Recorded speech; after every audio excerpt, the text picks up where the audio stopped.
fuck it. I'm not even breaking character and talking in a normal voice for this one. We've had too many of those videos recently. And let's face it, being a leader is a pretty thankless job right now on Araxis. Your duties consist of mostly staring at the map, dying while trying to place a beacon, and organizing dozens of players who have little reason to listen to your pleas for order in an effort to wage effective campaigns and make things fun for everyone. Sounds great, right? Yeah, I fucking thought so.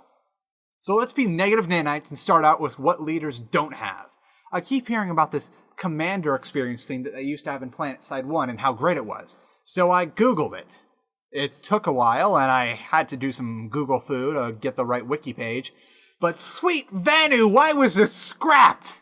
The concept of a tiered command channel alone has me sold on this.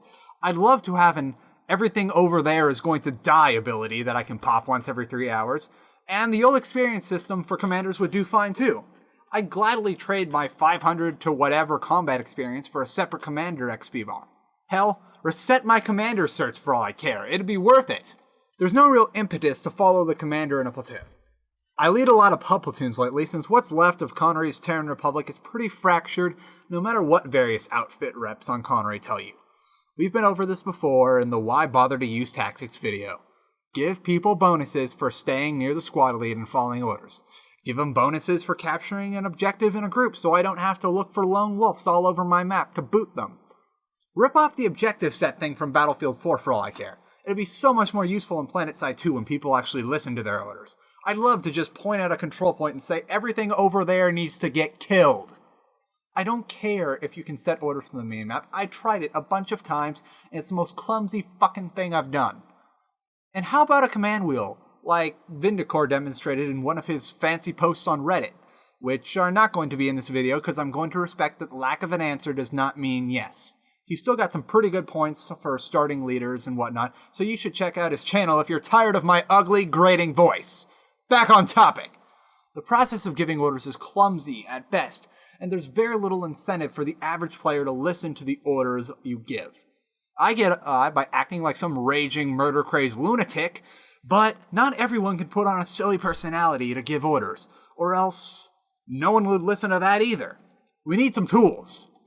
I'm done bitching for now, so let's go to that throw stuff at the wall and see what Reddit upvotes face of this moving, talking text post. The following are some of the ideas that range from being in my head since the very first game update to stuff that just popped into my head as I was writing this. For starters, for the love of bonus checks, tactical superiority, and your purple spandex god, let me ban someone from a squad. A blacklist would be nice too in order to filter out trolls. Notice how I don't say platoons though. Banning from platoons would be a little overkill since sometimes there are cases where one guy doesn't get along with one squad leader, nor does he follow their orders, but he follows orders perfectly fine under the influence of another squad leader. Some people just don't get along. Give me a mass recall option too. Let the commander have a little button on his map screen that lets him recall himself to the warp gate and give everyone in his or her platoon a prompt asking them if they'd like to recall with him. If they hit yes, they'll all despawn and have the option to respawn at the warp gate when the commander does. If they hit no, nothing happens. And if they ignore the prompt or don't see it, then it's an assumed no and they don't redeploy. Put a 2-hour timer on it and you've got something functional and useful for reorganization. And here's another random idea. What if the enemy could see the star thing above your head when you're the leader, just like your friends could? And they got a big fat XP bonus when they put a few holes in your body and you fall down. Now pair that with leaders being unable to place various objectives and items on the map when they're dead. Suddenly, we've created a new meta and we've made leaders more important. And just to throw in ever more incentive, let's give squaddies a bonus to their gained XP depending on how long their leader has been alive. Which would also be pretty cool because this might indirectly give me a KD boost. Of course, we need to carefully balance this and set parameters like the leader needing to be within 500 meters of the objective or something, but it could be something great.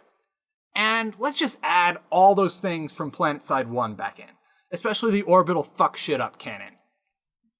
Make all those things into commander certifications and you've got yourself a strong base for commanders to work off.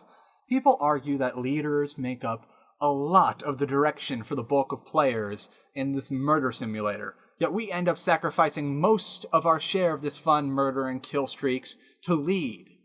We can do better than that. How about we add squad leadership into the rotation of classes getting their big special update? I know it's a very small group of players, but we'd appreciate it very much. Really. And when we're feeling the developer love too, we're so much less likely to yell at our bad, all of you are